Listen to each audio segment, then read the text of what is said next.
দুই নম্বরে বিশ্বনবী মারাত্মক বিপদে পড়লে আরেকটা দোয়া পড়তেন, আল্লাহুম্মা ইন্নী আবদুক। আগে দোয়াটা পড়ি শুনেন।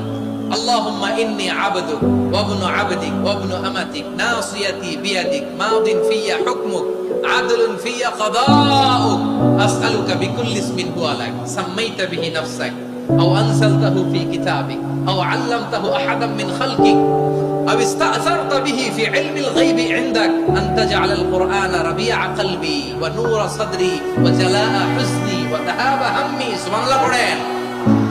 বিষ্ণুই বলতেন আল্লাহুম্মা ইন্নী আবদুক, ও আল্লাহ আমি আপনার গোলাম, ওয়া ইবনু আবদিক গোলামের ঘরের গোলাম, ওয়া ইবনু আমাতিক বাদির ঘরের গোলাম। মানে আল্লাহ আমি আপনার গোলাম, আমার বাবা আব্দুল্লাহ ছিল আপনার গোলাম, আমার মা আমিনা ছিল আপনার বাদী। মানে আমরা গোলাম বংশের সব গোলাম।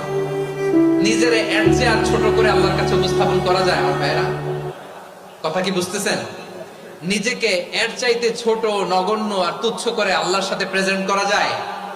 বিশ্বনবী বললেন, ও আল্লাহ আমি আপনার গোলাম, গোলামের ঘরের গোলাম, দাসীর ঘরের গোলাম, নাসিয়াতি বিয়াদিক আমার মাথার চুলের ছুটি আপনার হাতের মুঠোয়, আপনি ডানে টান দিলে আমি ডানে যেতে বাধ্য, আপনি বাঁয়ে টান দিলে বাঁয়ে যেতে বাধ্য।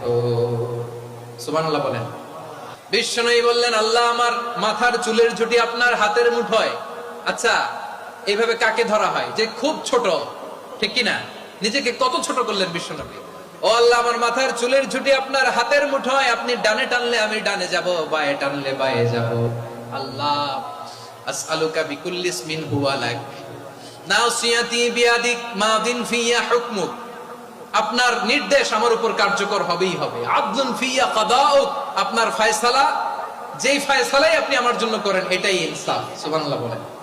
আমরা আল্লাহর ফয়সালায় সন্তুষ্ট হতে চাই না। কত কমপ্লেইন, আল্লাহ তুমি এটা দিলা না, ওইটা পাইলাম না, ওইটা হইল না রে, এরকম অভিযোগ কমপ্লেইন আমাদের আছে না নাই?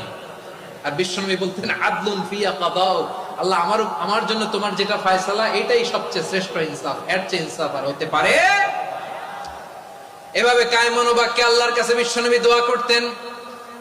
এরপরে বিশ্বনবী বললেন, আল্লাহ তোমার যত নাম আছে সব নামের ওসিলায় দোয়া করি, যে নাম তুমি আমাদেরকে জানিয়েছো, যে নাম তুমি আমাদেরকে জানাও নাই, যে নাম তুমি কোরআনে নাজিল করেছো, যে নাম নাজিল করো নাই, যে নাম শুধু নবীদেরকে জানিয়েছো।